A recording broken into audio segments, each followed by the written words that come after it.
자, 오늘 이제 임재로 교재 109쪽 13-1번 수초 작주하라고 이제 무비스님이 소제목을 붙이셨어요. 원문을 보죠. 임재스님이 뭐라 하셨나?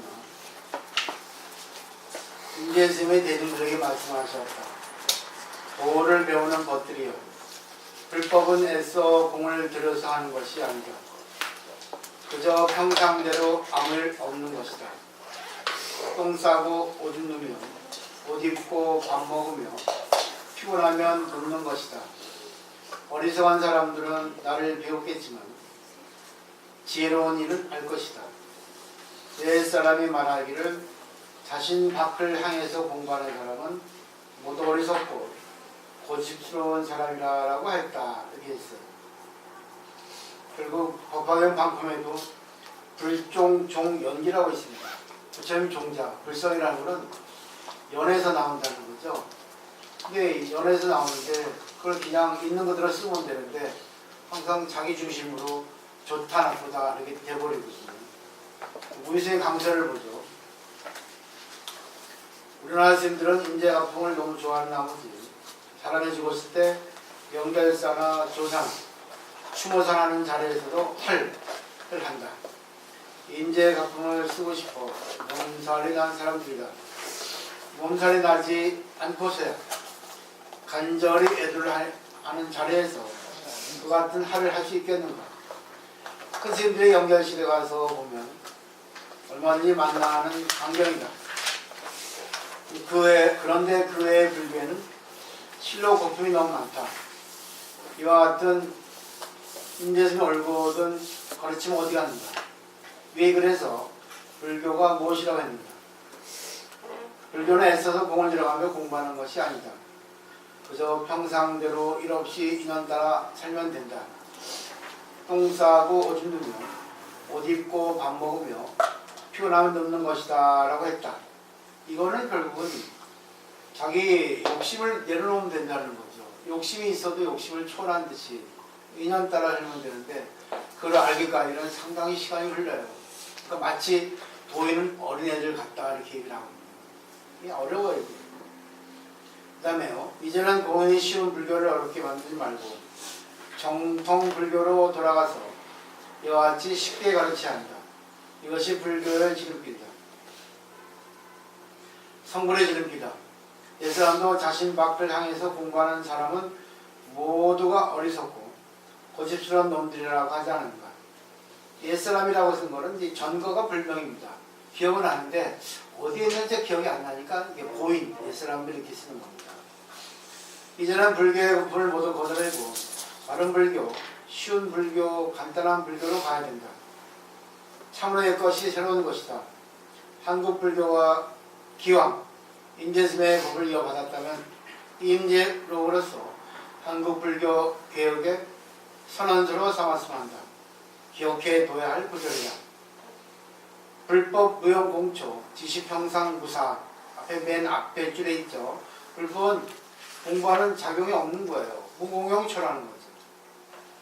단지 평상에 일이 없다. 일이 없는 게 아니라 일이 있지만 그냥 일 가운데 내가 무심히 관계하면 된다 이 뜻인데 항상 자기 중심이 돼야 됩니다. 이 자기 중심으로 일을 하니까 자기 중심으로 일을 되는데 자기 중심으로 일이 안 되면 화가 나고 거기서 이제 문제가 생기는 거예요. 오늘 그거를 중심으로 설명을 드릴 겁니다. 자, 두 번째, 그대들이 어디를, 임재스님의 원문이죠. 그들이 어디를 가나 주인이 된다면 서는 곳마다 그대로가 모두 참된 것이 된다. 이것은 원문이 수초 작주 입처 개진이라고 하죠. 유명한 말입니다. 어느 곳에서 주인이 되나 근데 그 서 있는 곳이 다 진실이어야 된다는 거예요. 그래서 어제 프린트 안 해드렸죠. 주인공이 되는데 주인공이 되는 그 자리가 진실이 돼야 된다는 거예요. 진실이 된다는 것은 나하고 상대가 같아야 된다는 거예요. 같이 좋아야 되는데 같이 좋지 않으면 문제가 돼요. 그래서 울고 웃고 승질나고 이렇게 싸우는 겁니다. 둘이 하나가 돼야 되는데 둘이 되버리면 대립이 되니까 여기서 문제가 돼요. 무시를 당했다든지 또 상제를 갖다가 제압하려든지 그런 것들이 나오는 겁니다. 그 다음에 보죠. 어떤 경계가 다가온다 하여도 끄달리지 않을 것이다. 설령 묵은 습기, 무간지옥에 들어갈 5가지 죄업이 있다 하더라도 저절로 해탈의 큰 바다로 변할 것이다. 요즘 공부하는 이들은 묻을 법을 모른다. 마치 양이 포를 들이대어 닿는 곳에 입안을 집어넣는 것처럼 종과 주인을 가리지 못하며 손님인지 주인인지를 구분하지 못한다. 이 무의식이 말씀은 엄청난 말이거든요. 근데 이 말에 기분 나쁜 사람은 없어. 나에게는 해당이 안 된다고 생각합니다. 그래서 공부를 못하는 거예요. 전부 이게 내 말이라 생각하지. 공부는 바로 인연입니다. 때문에 책을 보는 순간도 나에게 해당되는 법문이다. 그래야지만 법문이 살아요. 근데 나하고는 관계없어. 근데 저는 얘기하니까 제가 얘기하는 거 기분 나쁘죠.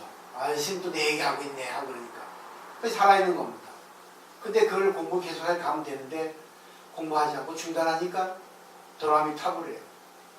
근데 다시 시작하면 되는데 안 오니까 문제예요. 근데 지금은 좋은 구성원이 갖춰진 것 같아요. 여러분들이 공부하는 자세가 됐고 또 와서 열심히 해주시니까 좋은 것 같아요. 그래서 저도 열심히 준비를 하는 겁니다. 그 다음에 이와 같은 무리들은 삿된 마음으로 불교에 들어왔다. 그러므로 이해득실 시시비비의 번잡스러운 일에 곧바로 빠져버리니 진정한 출가인이라고 일말할 수 없다. 그러므로 바로 속된 사람이다. 이렇게 임재스님도 파격적입니다. 여기에 대해서 문희스님도 파격적이에요. 저도 파격적이에요. 그래서 스승과 제자는 닮아가요. 그 가풍을 이어봤거든요. 가문이라는 게 있죠. 여러분도 저를 닮아가셔야 돼요. 제가 아니라 문희스님 또 누구죠? 타너스님 그 근본은 임재스님 그 근본은 서가모니 부처님 그 근본은 또 법신불 이렇게 우리가 한번 닮아가야 되는데 그래도 인연 따라가니까 저는 정말 파격적인 그런 불교를 자기 마음속에서 불교를 찾는 거를 이렇게 하셨으면 하는 바람이에요. 그래서 저는 이렇게 신도가 없는 거 관계없이 한 사람이라도 이렇게 열심히 하면 진실로 공부를 한다는 자세가 있으면 저는 죽을 때까지 가는 거죠. 자, 이제 무비스의 이제 설명을 보죠. 임재를 위해서 꼭 기억해야 할 구절이다. 수초작주 입처계진. 상당히 멋있는 말입니다. 네, 프린트를 제가 나눠드렸죠. 뭐 집에 가서 보세요. 그 다음에 인생을 살아가면서 꼭 잊지 말아야 할 구절이다. 어떤 경우에도 자신을 잃어버리지 말고 사회에 기다리지 말고 주체적인 인간으로 살면 무엇을 하든 하는 일과 있는 자리가 모두 진실한 진리의 삶이다. 상황과 처지에 끌려다니면서 자신을 잃어버리지 말고 상황과 처지의 주체적 역할을 하라. 어떤 일일지라도 주체적 역할을 할 때 그 일은 곧 온전한 내 일이고 온전한 나의 삶이다. 역시 철저히 살고 철저히 죽는 전기생, 전기사, 전기라고 하는 것은 온전한 깃털이거든요. 이거는 마음의 깃털이에요. 봄이 가고 여름이 오듯이 계절에 비유하면 딱 맞습니다. 봄이 여름에 내어주죠. 여름이 가을에 내어주죠. 우리의 마음도 있지 않습니까? 자기 마음을 바꿀 수 있어야 돼요. 바꾸지 못하니까 괴로운 거예요. 왜 바꾸지 못하는지 아세요? 정신세계에 약하니까 못 바꾸는 겁니다. 내가 잘났다 생각하고 내가 약해지는 모습이 두려우니까 강한 모습을 보여서 거기에 뭐예요? 문제가 생기는 거예요. 오늘 심리학에 의거해서 제가 말씀을 드릴 거예요. 그래서 좀 이따 하라는 겁니다. 두 개 짬뽕 되면은 복잡해지니까 좀 이따 이제 프린트를 공부할 거예요. 그 다음에 실로 천고의 명언이다. 이 한마디로 임재는 저 넓은 태평양이고 허공이다. 수비산 꼭대기고 히말라야 정상이다. 비상비비상천이고 수만 광년 저 바퀴다. 그러나 백보 끌어들여서 이렇게 해석하면 어떨까 하고 또 무의식도 쉽게 설명하시죠. 어디에 가건 지금 있는 그곳이 바로 자신의 자리다. 그러므로 현재의 위치가 아닌 지금과는 다른 상황에 처해 있기를 바라고 꿈꾸지 말라. 지금 있는 자리가 어떤 상황에도 만족하고 행복하라. 자신이 가고 싶은 곳에 초점을 맞추는 대신 현재 자신이 있는 곳에 초점을 맞추어 행복을 누리라. 감사해요. 행복은. 자신이 갖고 있지 않은 것에 초점을 맞추어 언제나 배고픈 아기가 되지 말고 자신이 갖고 있는 것에 초점을 맞추어 만족하고 넉넉하게 부자로 살아라. 근데 오늘 어제 프린트 하나 드린 거 중요한 겁니다. 수처 작주에서 주인공이 되는데 입척의 진, 주인공과 진실 두 가지가 포인트에 있는 거예요. 그러니까 이건 더 쉽게 설명한 겁니다.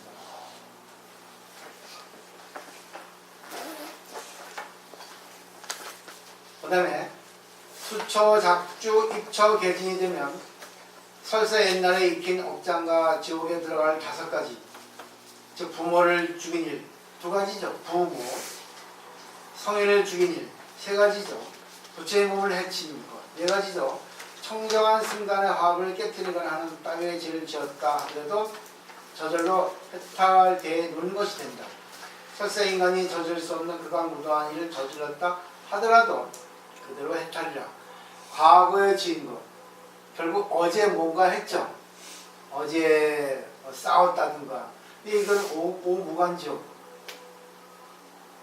이거는 참 불통참회예요. 참회가 통하지 않아요. 근데 부모를 죽인 거, 성인을 죽인 거, 부처님 몸에 상처를 입힌 거, 마지막이 무서워요.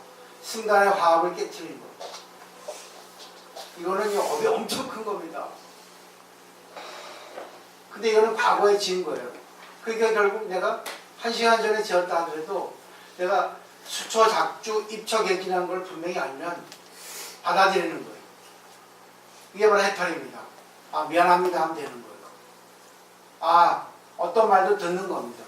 근데 우리는 한마디 말도 못 들어요. 제가 어제 갑자기 이가 나와가지고 그 사람들이 잘못해 근본적으로 그 기공의 문제인데 기공이 잘못돼가지고 맞지도 않는 물을 갖다 억지 껴넣었어요. 그러다 보니까 이게 안 맞으니까 밥을 먹다 보니까 갑자기 아침만 먹다가 동서심화 아침만 먹다가 깨져가지고 황당했죠. 그래가지고 뭐 완전히 그냥 앞니가 할아버지 돼가지고 놀라고 있는데 내가 어떻게 하겠어요. 남조선이 뭐 일 처리해 주니까 했더니 했죠. 근데 역시 그래요. 의사고 간호사고 잘못을 인정하지 않아. 참 끝까지 잘못을 인정하지 않대. 변명 늘어났대요. 변명 그만하세요. 문제는 기공이 문제 아닙니까? 어제도 분명히 먼저 어색하게 맞지 않았는데 그런 애하고 같다. 결국 이런 결과가 나왔지 않느냐. 다시 급하게 자기가 뭐 만들어가지고 했는데 지금 맞아요. 맞으니까 조금 뭐예요. 이게 어울리지 않아. 근데 이것도 언제 갈지 몰라요. 또 내일 다시 가는데 중요한 거는 인정하지는 않습니다. 분명히 자신이 잘못했는데 오직 내 탓으로 돌리더라고. 근데 한마디 했죠. 나도 잘못이다. 설명을 분명하게 듣고 물어보지 않은 내 잘못이다. 그렇지만 전문가가 내 상태를 알고 내가 얘기해서 거기에서 내가 듣고 그래서 합의를 했는데 그럼 거기에 대해서 분명히 두마디 말하지 하면 안 되지 않느냐. 인정해야 되지 않냐. 인정하더라고. 근데 말로 인정하지 않아. 그러니까 그거를 커버하기 위해서 다른 말을 하더라고. 아이고 세상이 이렇구나. 나 이해돼요. 전문가는 자기 일에 대해서 뭔가 손상을 입으면 죽은 것 같아요. 이 밑에 사람도 마찬가지예요. 큰 실수를 했거든요. 우리한테. 그러니까 원수가 됐어요. 그전에는 서로 사이가 좋았는데 자기가 그 잘못한 거 인정하고 나는 인정을 해요. 난 불교를 배웠어. 아, 미안합니다 하잖아. 나는. 내가 미처 생각이 미치지 못했습니다. 그리고 나는 여태까지 후회한 건 없어요. 다만 인연이 틀릴 뿐이지. 내가 방편을 잘못 썼을 뿐이지. 아, 사람들은 못 봤구나. 나는 그 얘기를 합니다. 많은 사람들이 저한테 와가지고 6개월이고 1년이고 자기의 모든 걸 얘기하면서 저에게 많은 걸 얻어가요. 근데 내가 딱 한 소리 하면 그때부터 왼수가 돼가지고 뒤에서 내용을 합니다. 요즘 계속 그런 거 뒤에서 들려와요. 여기 계신 분은 아니에요. 오해하지 마세요. 내가 생각을 해봅니다. 내가 말하는 게 틀리지 않을 때 시행착오인가? 좀 더 기다려야 됐습니다. 그건 아니거든요. 상대가 나한테 와서 물론 내가 스님이니까 여러 가지 하소연을 하고 들어주고 위로를 해주고 용기를 주고 그리고 많이 변했잖아.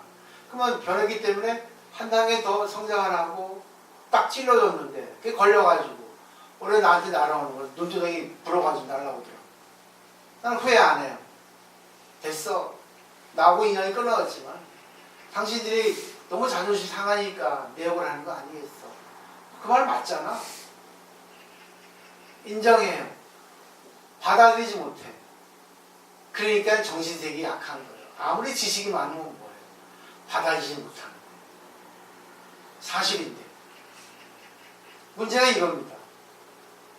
이거를 우리가 이루기 위해서 공부하는 거예요. 그래서 이 오무간지옥도 순간 수초, 작주, 입처, 개진이 되면은 그 자리에서 했어야 된다고 예수님 얘기했어요. 근데 이걸 과연 몇 사람이 이걸 갖다 감동을 받을까? 난 감동이에요. 아, 알았습니다. 내가 이 시간에 욕을 했어요. 아, 괜찮아요. 미안합니다. 그렇지만 나는 필요해서 했습니다. 인정하는 거예요. 남을 때려도, 남하고 싸워도 부끄러운 거 없어요. 네, 인간이기 때문에. 관계 속에서 이럴 수 있고 저럴 수 있습니다. 자신을 뒤돌아보면 돼요. 왜 이런 일이 벌어졌냐. 난 항상 얘기하는 게 인연을 강조합니다. 다 인연이야. 아, 손해봐도 돼. 아, 내가 누명 써도 돼. 괜찮아. 인연이야. 내가 강하게 해도 돼. 욕해도 돼. 인연이야. 필요한 거야. 나 이렇게 생각합니다. 성철스님이 세 가지 하기 어려운 걸 얘기했어요. 무식해라. 알고도 모른 척 해줘. 두 번째는 누명 써라. 남의 누명까지 대신 써주라. 이 세 가지입니다. 그래서 성철스님은 죽어서 자기 씨는 지옥에 간다 했어요. 근데 사람들이 이걸 몰라요. 왜 지옥에 가겠어요? 지상보살은 지옥에 있어요. 지옥에서 놀거든. 그러니까 성철스님은 대승을 하는 거예요. 그렇지만 현생에서는 스님의 모습이니까 대승을 하기 좀 힘드니까 소극적으로 대승을 하는 거예요. 저도 위대한 분이에요. 한번 생각해 보세요. 해탈을 하려면 지옥에서 놀아야 됩니다. 오무간 지옥은 지옥이거든요. 내가 잘못한 겁니다. 근데 과거에 어떤 잘못도 내가 수처, 작주, 입처, 개진 아 그래 필요한 인연입니다. 그건 과거 아닙니까? 지금은 깨달았습니다. 공인하는 거. 공인하고 깨달았으니까 상대가 뭐라 해도 아 예 미안합니다. 미안합니다. 어제 내가 요즘 일이 좀 몇 가지가 있어요. 전화 와가지고 나한테 막 질러대대요. 내가 잘못했기 때문에 미안합니다. 본의 아니게 했으니까 미안합니다. 아 그렇습니까? 아 그건 나 잘 몰랐는데 미안합니다. 계속 미안하니까 그분이 그러더라고요. 역시 스님이네요. 네 미안합니다. 그 미안하다는 말을 못해요 사람들은. 왜인지 아세요? 빈술이기 때문에. 빈술을 요란하는 거예요. 공부를 위해서 말씀드리는 거예요. 해야 됩니다. 미안합니다 얘기했다고 뭐 자기한테 손상되는 거 있어요? 더 올라가는데요. 미안하다는 말을 못해요. 사물의 사건은요. 객관적으로 보면 누가 잘했고 누가 못했는 거 다 압니다. 오늘 프린트에서 딱 밝혀줄 거예요. 심리학에서. 제가 어제 밤새 공부했습니다. 밤새 책을 보고 내가 편집하고 번역하고 해드린 거예요.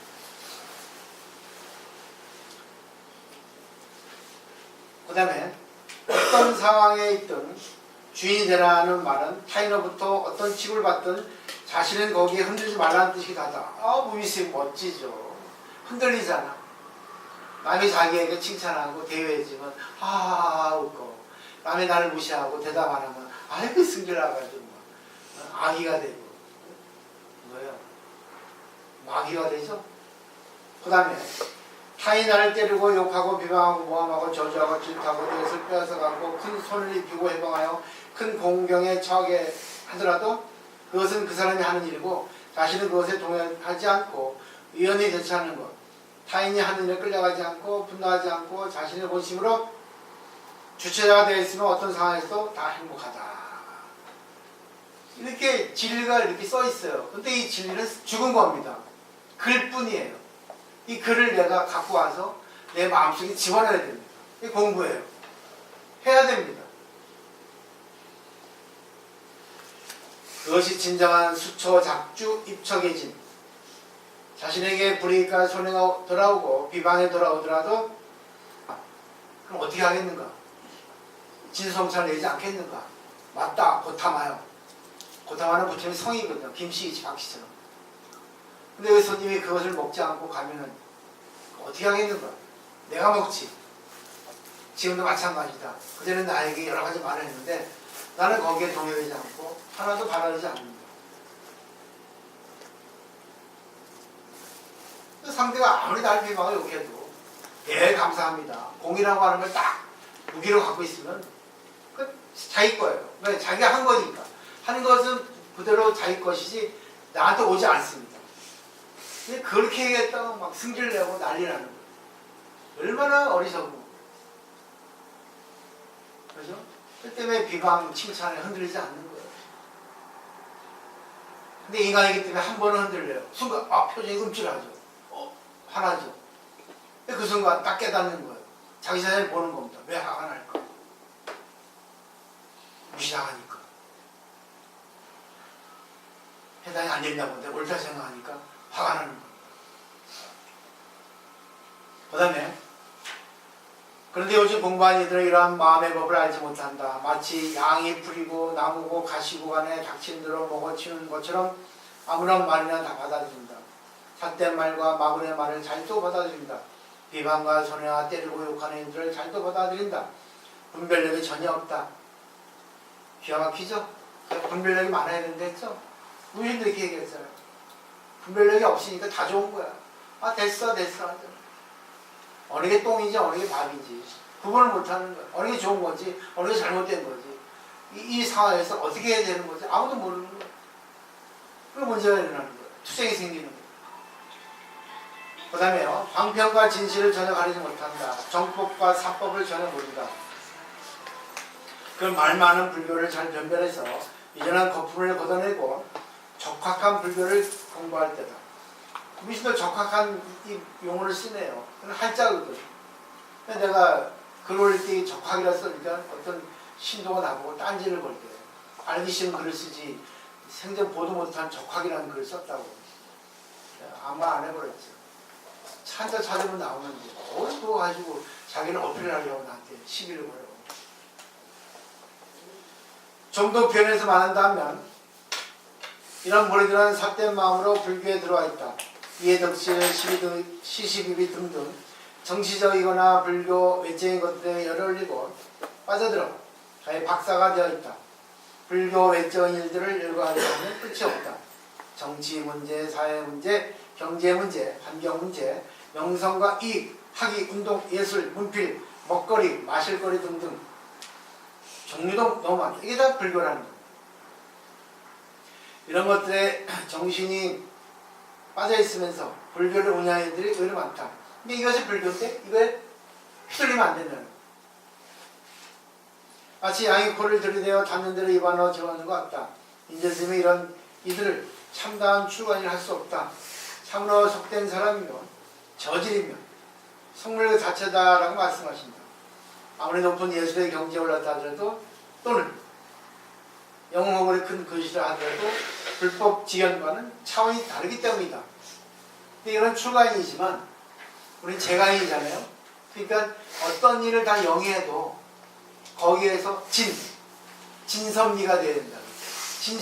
진실이라는 거는 둘이 하나입니다.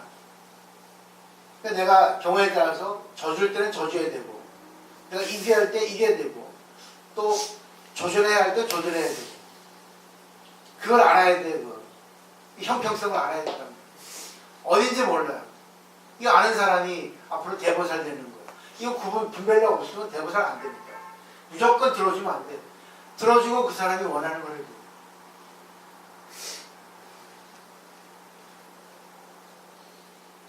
어제 그 지경보살이 나한테 이랬대요. 아, 선생님 요즘에 힘들었든지 남편이 나한테 뭐 짜증을 내고 한다고 그러더라고.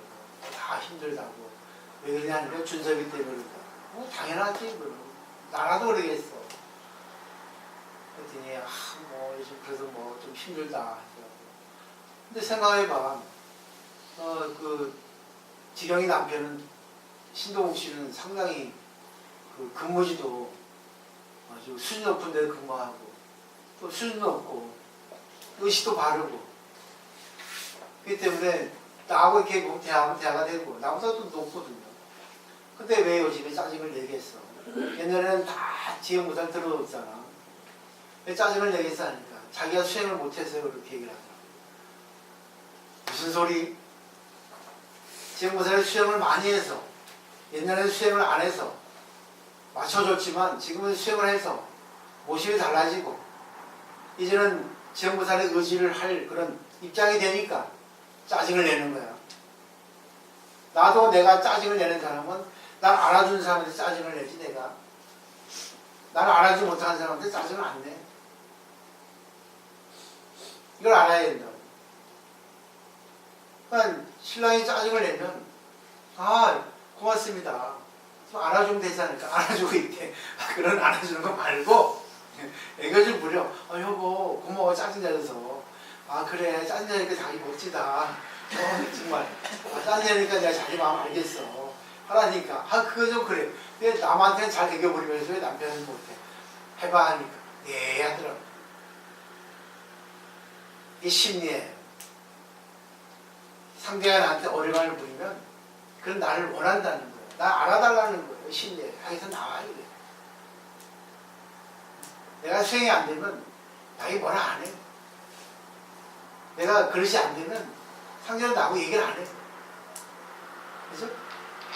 내가 상대하고 얘기를 하는 거는 상대가 나하고 비슷하기 때문에 내 마음을 10분 이해해 줄 수 있는 능력이 되기 때문에 얘기를 하고 어려움을 부리고 투정을 부리는 거예요. 자, 오늘 여기까지인데 프린트인데 보세요. 나눠드릴게요. 아까 그거는 이해를 하세요. 그냥 두 가지 되니까. 그런데 오늘은 정말 심리학에 의거해서 낱낱이 우리의 심리를 이렇게 분석할 겁니다.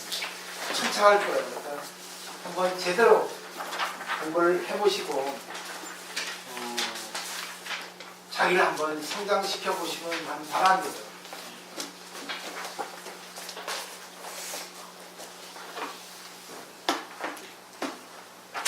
자, 오늘 여기 해당되는 겁니다. 수초, 작주, 입처, 개진인데 어느 것이 진실이고 어느 것이 진실이 아닌가에 대해서 이제 분명히 가려드리는 겁니다. 감사에는 감사의 사건이 오고 불평에는 불평의 사건이 옵니다. 결국 자기가 감사를 부리고 자기가 불평을 부리는 겁니다. 불만의 감정으로 마음이 가득하면요 한치 있는 불만이 옵니다. 어떤 것도 불만이 돼요. 상대가 잘해도 불만이고 상대가 못해도 불만입니다. 자신의 마음의 파장에 맞는 사건이 오게 돼 있어요. 그러니까 자기 마음이 객관세계를 부르는 겁니다. 그래서 어떻게 마음을 응시하고 어떻게 자기 마음을 봐야 될까 하는 것이 이제 오늘의 주제인데 울분, 화가 나는 메커니즘이 있습니다. 아주 분명한 겁니다. 현대 학문에 의해서 우리의 마음을 갖다가 기계적으로, 조직적으로 구성화시켜가지고 낱낱이 죽여버리는 거예요. 자, 이런 장면 상상해 봅니다. 일을 마치고 식당에 갑니다. 음식을 주문합니다. 직원이 기분 나쁜 표정을 짓고 뭐 애랑을 싸웠는지 불손하게 치킨을 툭툭 놓습니다. 그러면 기분 나쁘죠. 무시당하니까. 그래서 화가 나죠. 이게 뭐야? 이게 서비스 하는 사람의 태도야. 넌 불손하잖아. 울분은 근데 일순간, 한순간 치밀어 오르는 것이 아닙니다. 근데 한순간 치밀어 오는 것 같다고 생각하죠. 그래서 이걸 갖다가 쪼개보는 거예요. 자, 처음에 직원의 불순한 태도를 보고 이런 마음이 들죠. 아니 뭐야, 나도 모르게 나는 돈을 내고 밥을 먹고 있는데 야, 손님을 대우를 못 받는다, 무시당한다, 이런 가게가 엉망이다. 그래서 비참한 그 기분, 비애가 솟습니다. 부끄럽죠, 창피하죠, 슬프죠. 내가 이것밖에 안 되나, 나도 그래. 그 나라에서 외식할 때는 고급집에 하려고 하죠. 대우받으려고, 초라해 보이지 않으려고. 자, 날 이런 비참한 마음으로 만드는 것은 누구인가? 실패하는 건 누구야? 그것은 직원이다.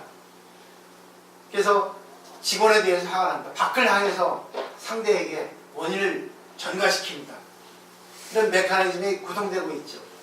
오늘 공부 내용 같죠? 그죠? 자, 울분, 원망, 질투심이라고 하는 공격적인 감정을 심리학 용어로 제2감정, 두 번째 감정이라 합니다. 화가 날 때, 근데 그것들의 감정이 나오기 전에 슬픔, 비참한 기분, 불안, 고독 감정을 제1감정. 그러니까 우리 불교에서 말하는 탐진치 삼독에 연결시키면 딱 들어맞아요. 근데 왜 제1감정이 제2감정으로 이렇게 중복되고 변해가는 걸까? 예를 들면 어느 상사가 부하에게 이상하게 한마디 듣습니다. 상사인데 부하에게 슬픔이 복받치죠. 제가 나 무시하는 거 뭐 하는 거야, 상사인데. 근데 슬픔을 느껴 울어보이면 내가 막 뭘 하면 약한 모습이 되고 흉측한 모습이 되거든요. 그래서 바로 상대에게 대응할 수 없게 됩니다. 근데 이때 화가, 울분이 가장 편리한 것이랍니다. 왜? 야, 용서할 수 없다. 나를 슬퍼하고 나를 비참하게 만드는 저놈 용서할 수 없다 가지고 울분, 화나는 걸 갖다가 부한테 향해 가지고 화를 내버리면 나는 강자가 돼버려요. 근데 그거는 착각입니다. 더 초라해집니다. 그래서 강함을 유지하는 거예요. 외면적으로. 자, 제일 감정에 빠져있으면 슬프죠. 그러니까 우리들은 어릴 때부터 억압되어 있죠. 야, 슬프지 마, 울지 마, 참아야 돼. 약한 모습 보이지만 강해야 돼. 그리고 또 어느 때는 뭐예요? 부모한테 언제까지 울고 있을 거야? 언제까지 이렇게 침울해 있을 거야? 그렇죠? 그 모습 보이지 않으려고 슬픔을 참죠. 억지로 웃는 모습 취하죠. 또 친구가 놀고 있을 때 우울하고 표정이 좀 불투명하면 어떻습니까? 친구하고 소외를 당하죠. 그렇기 때문에 그것도 못합니다. 우리가 생활에 오면서 그런 대인관계를 통해가지고 내가 억제, 자기 조절하는 걸 배워옵니다. 그래가지고 어른이 돼요. 근데 신약에서 얘기해요. 불교가 똑같이 얘기합니다. 제가 늘 얘기하는 거 똑같아요. 내가 이거 찾았어요. 야, 이 신약이 이렇게 얘기합니다. 야, 요즘 신약 발전됐네. 자, 슬픔을 맛보는 효과가 있어요. 식당 직원에게 불쌍한 대우를 받아 상처받은 자기의 마음에는 직원을 갖다 비난하고 체크하고 하는 울분의 감정이 일어났죠. 근데 울분의 진짜 원인은 직원이 아니라 실은 제일 감정입니다. 저놈 때문에 내가 슬프고 비하되고 무시당했고 그런 고독하다, 불안하다, 이걸 갖다가 억압하고 있는 겁니다. 제일 감정은. 그렇죠? 참고 있죠. 이런 억압에 의해 가지고 제일 감정을, 울분이라고 하는 공격적인 감정을 갖고 있으면 인생이 뭐예요? 투쟁이 되어버리는 거예요. 말다툼이 되어버립니다. 따지는 게 되어버립니다. 내 자신이 만나는 이런 인연관계 사건은 누군가가 준비하고 있는 것이 아니거든요. 그죠? 순간 일어나죠. 결국 자신의 마음의 파장이 끌고 온다는 거죠. 파장이 파장을 일으킨다는 거죠.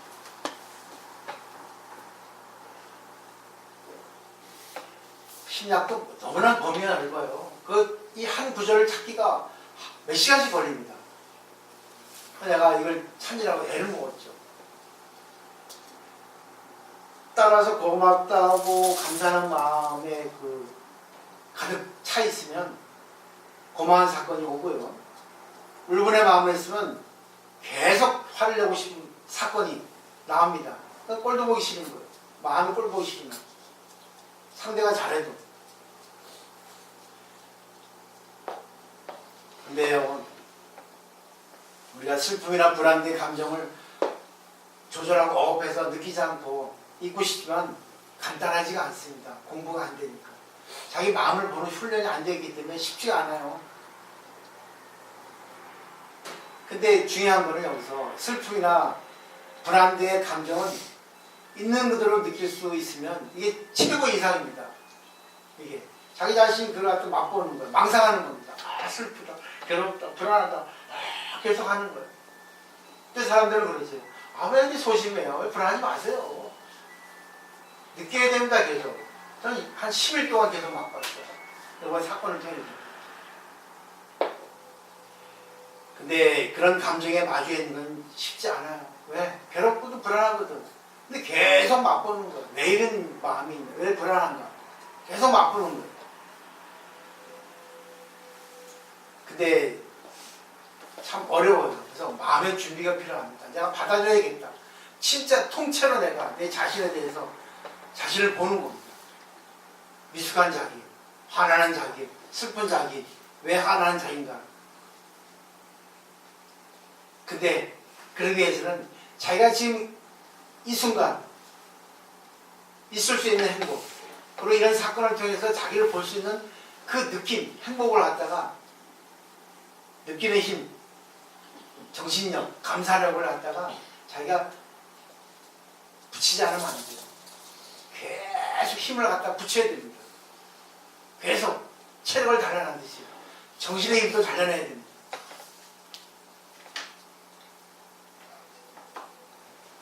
그래서 마지막에 자신의 감정에 마주하는 수행 작업이라는 게 있거든요. 자신에 있어가지고 안 좋은 사건이나 또 그 사건을 통해 가지고 마음이 이렇게 막 울적거리고 동요되고 화가 났을 때 그때가 찬스입니다. 자신과 대화를 해보는 거예요. 예를 들면은요, 상대가 말을 거는데 상대가 무시하고 쌩깝니다. 응대는 형편없어 형식적인 거예요. 그때 나는 화납니다. 제가 나를 무시하는 거야. 왜 저러는 거야? 왜 저런 태도를 하는 거야? 상대가 대답 안 하면 승질 나거든요. 또 건성을 대답하면 뭐야 저게? 난 진실을 했는데. 그때입니다. 자신의 내면의 세계하고 마주해버리는 거예요. 왜 이런 게 나오는가? 아, 지금 동의하고 있네. 아, 괜찮아. 동의해. 화나. 화내. 슬퍼해. 그리고 자기의 어떤 그런 있는 마음을 있는 그대로 받아들입니다. 아, 지금 화가 나고 동의하는데 왜 동의했지? 그죠? 마음이 일어났죠? 속이면 안 됩니다. 자기 내면의 마음을 가지고 내면의 의식에 자기 의식을 향하는 거죠. 근데 거기서 뭔가 보이게 된다는 거죠. 근데 뭔가 보지를 못해요. 왜? 화가 나서.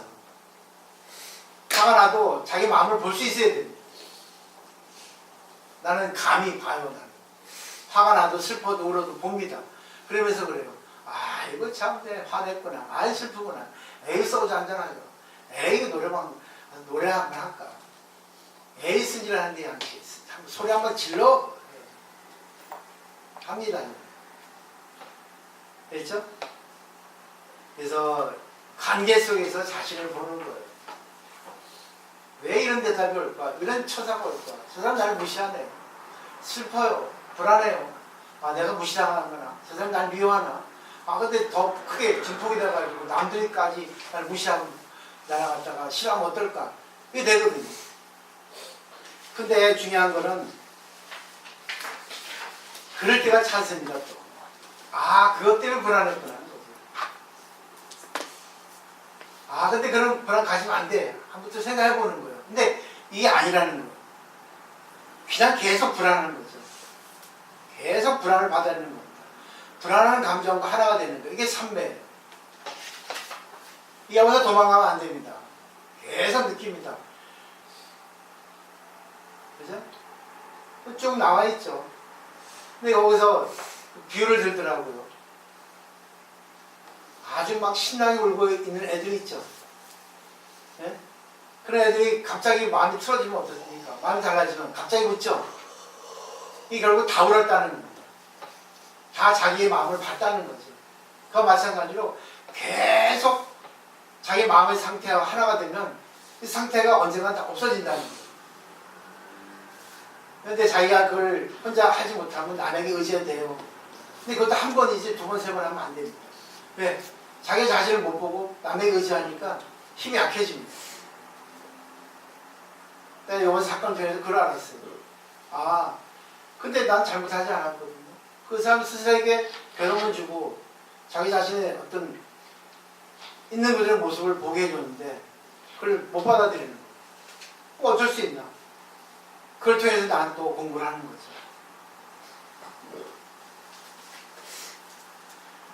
그 다음에 쭉 나와 있죠? 그죠?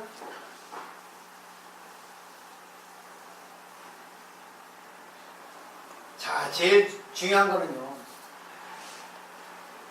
그 제2의 감정, 화를 내고 또 뭐 울분을 내가지고 하는 그런 그 밖으로 향하는 그 감정이 극대화됐을 때 제1의 감정은 슬프고 자기 제1의 감정이기 때문에 자기 내면에서 향하는 거거든요. 상대에 대한 감정인데 조금 약해요. 제2 감정은 상대에게 화살을 돌리거든요. 화를 내거든요. 싸우거든요. 그래서 제2 감정을 내기 전에 그 제1의 감정을 갖다가 여기서 뭐래요? 발견한다고 마음을 바꾸라 하잖아요. 다시 자기 마음을 보는 거. 왜 슬픈가? 근데 결국은 원인이 뭐겠습니까? 상대가 내 마음대로 안 되니까요. 근데 상대가 내 마음대로 안 되는 이유가 뭔지 아세요? 예? 내가 상대에게 맞추지 못했기 때문에 상대가 나를 안 맞춰주는 겁니다. 이게 답이에요. 근데 사람은 그래요. 자기가 대단한 것 같죠? 대단하지 않아요. 상대와 관계에서 자기가 대단한 사람이 되려면 상대를 존경해줘도 상대 입장에 맞춰줘야 되는 대단한 사람이 되는 거야. 근데 자기 혼자 대단하다고 남을 아주 휘저버리면 상대는 네 그랬어? 알았어.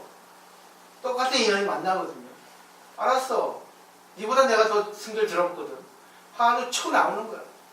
그럼 싸움밖에 안 되는 거야. 이거를 모르는 거야, 사람들. 심리학의 얘기입니다. 그죠? 그래서 슬플 때, 화가 날 때, 불안할 때, 그때가 찬스라는 겁니다. 이제 가만히 자기를 한번 살펴보세요. 제2 감정은 나가기 전에. 그죠? 문제가 발생하기 전에. 한번 자기 자신을 의시해보세요. 왜 이런가? 왜 기분 나쁜가? 왜 승질을 하는가? 왜 슬픈가? 왜 불안한가? 왜 질투가 나는가? 자기 약해서 그렇습니다. 자신 있는 사람은 그래요. 그래, 웃죠. 그래요. 웃지. 자, 그 다음에 행불행을 좌우하는 게 뭔지 아세요? 프로제리아라고 하는 난치병이 있습니다. 조로증이에요. 소아조로증. 이는 일반 사람보다 10배나 노화현상이 생기는 겁니다. 그러니까 어린아이한테 생기는데 이 어린아이한테 이 병이 생기면 이게 유전적인 병인데 한 13살, 17살까지 산대요. 그러니까 최근 나오잖아요. 애들인데 얼굴 할아버지인 거예요. 그리고 머리가 딱 빠지고 없고 본 적이 있죠, 텔레비전에서. 거기에 그 소녀가 있었대요. 세계에서는 환자 수가 3, 40배가 안 됩니다. 아주 드물죠.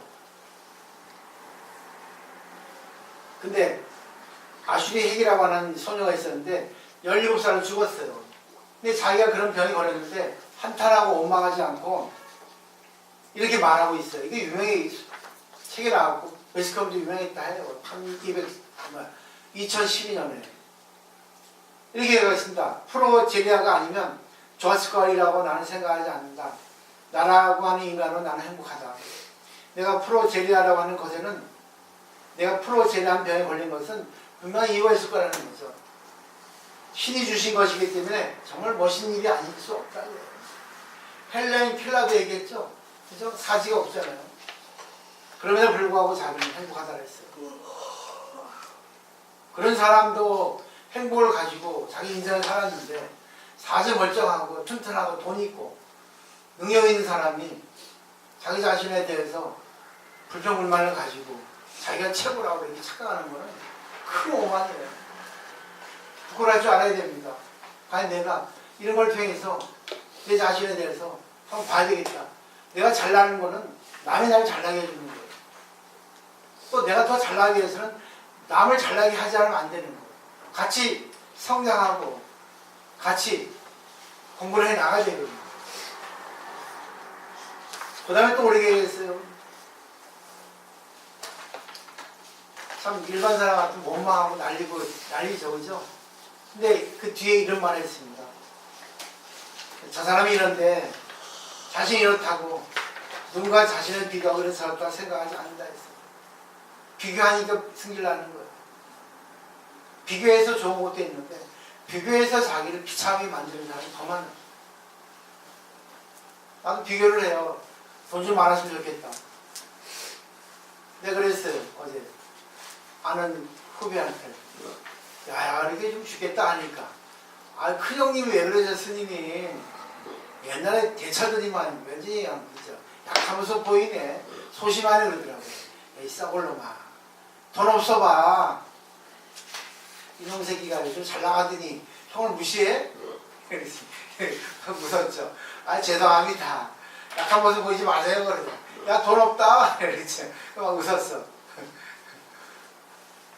약하고 싶어서 약합니까?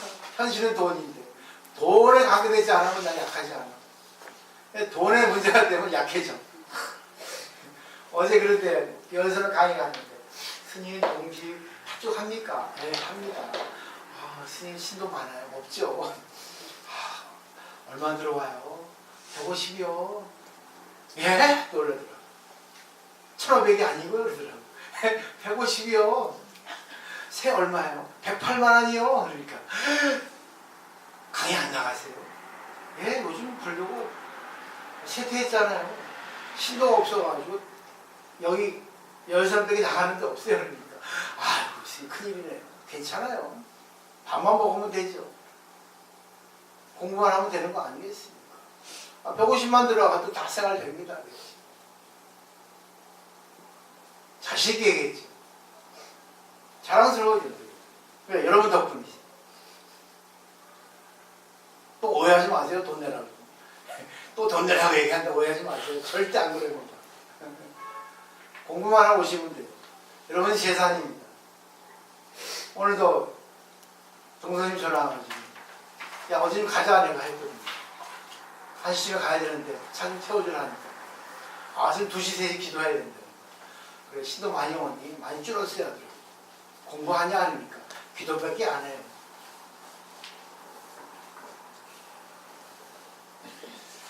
자 그 다음에 이제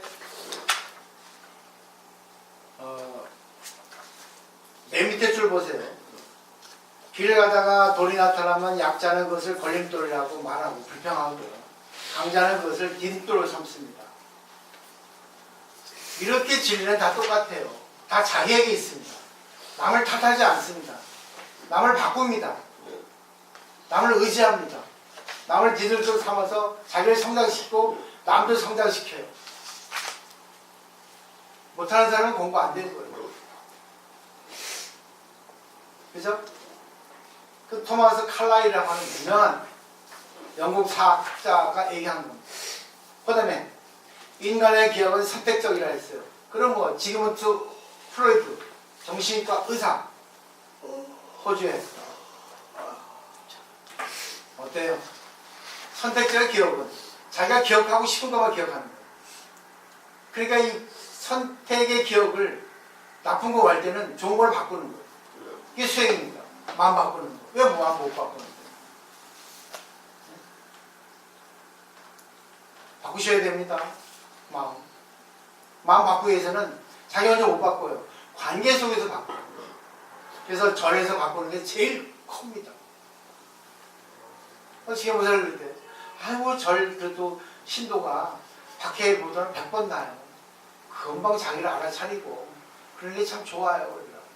인간 됐다 그래서 그러겠지. 이게 도반의 고마움이라니까. 도반이 전부예요.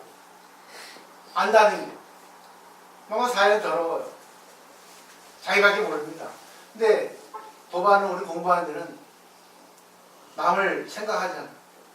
자기가 안 되기 때문에 괴로워하는 거야. 충분히 철저하게 괴로워야 돼. 철저하게 울어야 돼. 난 맨날 며칠을 갖다 울잖아. 지금은 안 울지만. 그 다음에 병은 마음에 생긴다. 마음을 고요하면 성품이 안정되고 감정이 순화되어 병이 발생하지 않는다. 이거는 우리나라 조선시대 때 학자 태계 유황의 말입니다. 결국 모든 것은 마음에서 나온다는 거예요.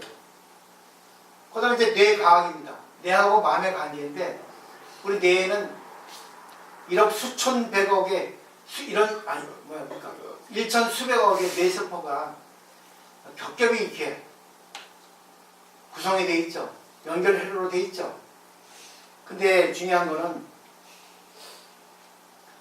신경선류에 신호가 흐르는데 이 신호를 제하는 호르몬이 마음을 만들고 있대요. 근데 딱 요새 얘기한 게 4가지입니다. 처음에는 세로토닌이고, 두 번째는 도파민이고, 세 번째는 노아드레날린이에요. 네 번째는 멜라토닌입니다. 또 읽어보세요. 근데 이거는 외면적을 통해서 태양을 통해 들어온 망막에 들어온 태양의 빛이 결국 세로토닌을 만들라는 거예요. 그 다음에 몸을 움직이면 도파민이 나오고 노아드레날린이라는 호르몬이 나오죠. 근데 도파민은 호기심을 일으키고 노아드레날린은 집중력을 가져오죠. 또 멜라토닌은 결국 뭐 있어요? 머리가 좋게져요. 잠을 오게 하고. 근데 중요한 거, 이 근본을 뭔지 아세요? 맨 마지막에 있죠. 멜라토닌, 세로토닌, 도파민, 노아드레날린이 분명히 잘 분비되고 있으면 넘치는 호기심, 유치되지 않는 의욕, 안온한 감동력, 발상력을 갖게 되고 모든 마음의 활동이 풍부하게 됩니다. 근데 이거는 음식으로도 운동으로도 외계에 있는 태양의 빛에 의해서도 이게 나오는데 더 중요한 거는 우리 의식이 이걸 갖다가 조절한다는 거예요. 결국 주범은 뭡니까? 의식할 때 매끄러울 때 내는 행복하다는 느끼고 반대로 거칠면 불행하다는 느끼는 거예요. 이해하시겠어요? 그러니까 몸은 건강해도 의식은 빵점인 사람이 많아요. 아무리 건강하면 뭐예요? 정신 건강이 없는데 긍정적으로 생각하지 못하는 거예요. 이 세상은 자기 혼자 못 살아. 내가 잘나기 위해서는 남을 갖다가 존중해야 돼. 남하고 조화를 이루어야 돼. 그걸 누가 합니까? 의식이 하는 거. 우리 이런 공부를 해야 돼요. 심리학에서 얘기하는 거예요. 계속 잠을 못 자니까 밤새 이렇게 그냥 지적지적 합니다. 여자분들이 요즘에 아침에 인사 안 하니까 그거 하면 소리 하고 덕분에 많은 일을 해요. 덕분에. 사람은요, 공사를 구분해야 할 줄 알아야 됩니다. 일대의 관계는 사적인 관계예요. 근데 공적인 관계는 세 사람 이상의 공적인 관계예요. 공사 구분하지 못하면 그 사람이 일을 못해요. 일 맡길 수가 없습니다. 내가 혼자 잘한다고 해서 공적인 부분에서는 좋은 게 아니에요. 가장 알기 쉬운 예가 그 오케스트라 연주에는 투치라고 하는 부분이 있대요. 투치는 100가지 악보가 동시에 연주하는 겁니다. 근데 바이올린을 잘 친다고 영 연주하라고 바이올린 지 마음대로 치면 되겠어요? 안 되죠. 100가지 안주가 동시에 하모니로 되겠죠. 그죠? 이게 바로 조화입니다. 이게 하나의 마음으로 합쳐야 돼요. 서로를 존경해야 돼요. 서로의 귀를 기울여야 돼요. 원래 실수했잖아요. 갑자기 요시아는 시골에 나왔잖아. 근데 갑자기 뭐가 이상 들리는 거야. 나도 모르게. 그때는 의식이 없었는데. 그래서 중지했잖아요. 그죠? 독경을 할 때도 들으면서 해야 돼요. 내가 잘한다고. 나 혼자 막 지금 멋대해버리면 잘하는 게 아니다. 옛날에 박할리라고 하는 그런 사람이 있었죠. 텔레비전에. 합창단. 보잖아. 그 합창단을 선별할 때 조화를 사람을 뽑지 잘하는 사람을 뽑지 않잖아요. 그죠? 조화를 이루지 못하는 사람은 누락시켜버리죠. 아무리 노래 잘해도. 그게 바로 지도자의 안목입니다. 잘하면 좋지만 자기 혼자 잘하면 아무 의미가 없어요. 조화를 이루어야 됩니다. 조화. 여러분들은 다 그렇게 좀 소질이 계시고 저는 마지막으로 희망을 거는 거예요. 여러분들이 잘 해주시고 여러분들이 법과 하나가 되면 저는 저절로 행복하고 저절로 저는 이거예요. 부처의 가르침을 펼 수 있어요. 무대가 형성이 되는 거예요.